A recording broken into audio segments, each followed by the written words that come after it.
Selamat ngali hari, salam Sarawakku sayang serta tabib basah ngagi kita semua. Beguleng aku si Matawil, bak Buletin UKAS IBAN edisi ngali hari 10 November 2020. Berita ngali hari itu dipun kengau berita Kepala Menteri Datuk Petinggi Dr. Abang Abdul Rahman Zohari Tun Datuk Abang Openg madah ke sekumbang Perintah Gabungan Parti Sarawak JPS Megai Negeri Sarawak ia naka ala ngadu Numbuh serta Nengkebang lebih hari 100 iti inisiatif dikenak ngamat kesemaya ia ngagai rakyat.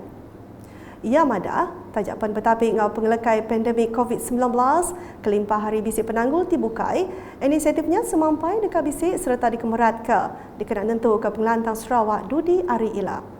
Since these various people-oriented initiatives and achievements are too numerous for me to list down, suffice for me to highlight some of the key ones as follows. 1. Fighting for and safeguarding Sarawak rights, interests and status under MA 63. 2. Revenue re-engineering and diversifying Sarawak revenue base through imposition of sales tax. 3. Implementing the Sarawak Digital Economy Roadmap. 4. Establishing Sarawak Multimedia Authority, Sarawak Digital Economic Corporation and SENTEC to provide digital economy transformation, talent and startup development. 5. Expanding electrification and water supply, especially to rural areas. 6. Protecting people's right over ownership through recognition of native territorial domain. 7.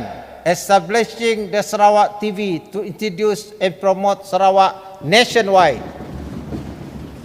8. Financial aid for government-aided school, including Chinese medium and mission school. 9. Modernizing public transport. And 10. Setting up of Sarawak Coastal Guard to protect our shoreline. Ia berjaku munyinya maya mantai kerang undang-undang pembekalan baca keterubah bajet 2021 ba Awam Kunsil Negeri Sarawak ke-18 kemari. Nangkan beritanya Kepala Menteri Megamadah, Perintah Sarawak semampai dekat numbuh kemayuhan inisiatif dikenak nyungka ke sektor pelajar negeri itu. Ko ia sepenyampau 1 bilion ringgit sudah diungkup ke dikenak ngamanah serta ngadu ke sekolah di serata Sarawak. The state government is committed to address the issue of dilapidated school as part of the state education agenda. With the 1 billion allocation, more than 140 schools will be upgraded or rebuilt. In addition, the state government will also provide funding amounting to 83.3 million ringgit for the construction and completion of SK Agama Kuching No. 2, SK Ulu Segan Bintulu, SK Maludam Betong, SK Mapati Jepang, SK Pulau Kuching and SK Penasuk Daro Mukah. Apart from the school construction, the state will also allocate 10 million ringgit under this budget to provide reliable electricity from public grid to 110 schools in the rural areas. Kelimpah harinya inisiatif kebukai tibalah dibantai maya tahu ianya bakal nyungkak ke pemanah pelajar, pemansang pelajar nembiak miat, palan pelajar sains Sarawak, sekolah antarabangsa, skim voucher tuition ngau nyungkak ke pemanah modal mensia.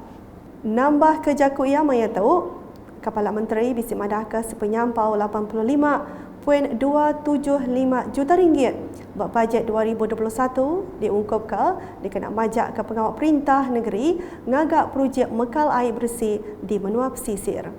Ko ia pengeran siang perintah tahu benar ngelengkas ke agi program pemansang di menua pesisir. Efforts to provide reliable, efficient, resilient, safe and sustainable water supply will be intensified with the implementation of various projects such as 1.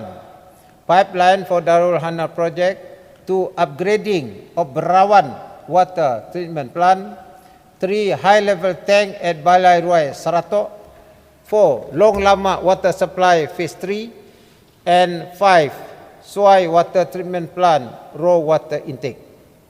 Nambah kejakuan Dato' Petinggi Abang Zohari Mada, inisiatif kebukai dekat diadu ke bakal program Grade Mekal Air Sarawak sepenyampau 1.710 bilion ringgit buat tahun 2021. Maya Tumegaya bisi nerang ke sepenyampau 1.398 bilion ringgit diungkup ke tahun di dekat datai buat skim Karan Menuap Sisir RES dengan inisiatif pembiayaan alternatif negeri. Assistance is also given to the rural community for connection of electricity to their houses via Additional Late Applicant Fund (ALAF) and Assisted Wiring Scheme (AWS).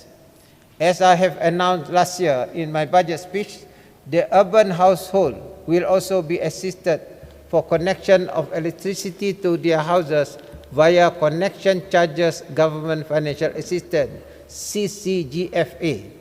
This program will be continued next year with an allocation of 2.3 million ringgit under this budget. Kepala Menteri Maya tu sekali lagi mai berita mana alai bajet surat tu bisa numbuh ke skim Suar Sarawak di dekat Belabu diperjalai ke tahun baru tu ila. Ya mada, skimnya nyedia kebantuk RM200 sebulan disadang dekat mai pengelantang ngagai urung RM20,000 ruang bilik kediau di Menggeri Timit Penatai Pemisi. Under this scheme, eligible applicants from the low income group will receive a rental assistance of RM200 per month for up to a maximum of 36 months or 3 years. A sum of RM48 million will be set aside under this budget, and that will benefit about 20,000 eligible households. Kelimpah harinya kuya Perintah Sarawak belak mengungkap ke belanja RM390 juta dikenak ngaduk ke peruja pemansang di Menggeri. Ianya berita nangkan ketuk. Perintah Sarawak empai bisi perambu dekat ngagak hospital di Pelilih Julau. Tajak penbakanya Menteri Muda Perintah Menua ngau pengawak berumah di Megak Kaban Kunsil Negeri Adun Nangka Dr. Anwar Rafi'i Mada UPS Pengerai Negeri JKN Sarawak semampai berarti ke pematut ngagak sebuah hospital bak pelilihnya. Piawaian yang digunakan oleh Kementerian Kesihatan untuk membina sebuah hospital ialah apabila adanya penduduk berjumlah 38,000. Setakat ini bagi daerah Julau terdapat 18,000 penduduk. Oleh demikian, tidak ada perancangan oleh Kementerian Kesihatan untuk membina sebuah hospital bagi Meluan ataupun bagi daerah Julau. Walau bagaimanapun Yang Berhormat, Hospital Serikir sudah dinaik tarafkan sebagai sebuah hospital pakar yang mempunyai perkhidmatan 11 kepakaran di hospital tersebut, maka oleh demikian penduduk bagi kawasan Meluan dapat menerima perkhidmatan kepakaran ini daripada Hospital Serikir. Ia mantai kejakunya maya nyawut jakutannya Adun Meluan Roland Duat Jubin ba hari keterubah awam kunsian negeri kemari. Berita nangkan ketuk. Sarawak ngembuan kuasa autonomi alai negeri tu mutar ke pengelekai COVID-19 kena cara dari impo. Aduna Tupong Fazrudin Abdul Rahman madah tajak pun maya penguji tang Perintah Sarawak dengan Komiti Penyangga Penusah Negeri JPBN Sarawak sudah mujur ngatur cara derimpu betapi engkau pengelekai COVID-19. Jadi dengan kuasa perundangan yang ada pada negeri kita, Kerajaan Negeri Sarawak melalui SDMC ataupun State Disaster Management Committee telah berjaya mengurus pandemik COVID-19 ini mengikut keperluan dan acuan negeri kita sendiri. Satu cabaran dan perkara baru tetapi ianya telah berjaya kita urus dan tangani daripada first wave of the pandemic. Tahniah dan terima kasih saya ucapkan kepada Yang Amat Berhormat Ketua Menteri Abang Jo dan pengurusi SDMC, Yang Berhormat Dato' Ahmad Douglas Ugah serta seluruh ahli SDMC. Dan tahniah dan terima kasih juga kepada seluruh frontliners kita yang telah berkorban demi keselamatan kita semua. Ia berjaku bunyinya yang berjurai kerang undang-undang RUU langkah sementara kurang kesan COVID-19 berawam dun kemari. Kuya pengeransian perintah JPS dekat nantu ke pengelantar rakyat berupai daripada Ari Pengawat Numbuh ke Mayuh Bekal Inisiatif bakal Bantuan Hal Sarawak Ku Sayang BKSS 1.0 nyentuk ke 4.0 Persatuan Kebarang Pemakai serta Mayuh Hagi. Nak tu dulu edisi Iban ngali hari boleh ngaku si Matawil bertemu baru ngau kita nangkan kita lagi bak edisi malam. Berita ti pemandu baru negeri Sarawak tahu dipedak dengan Facebook, Instagram, Twitter, Telegram UKAS ngau UKAS channel bak YouTube. Salam UKAS.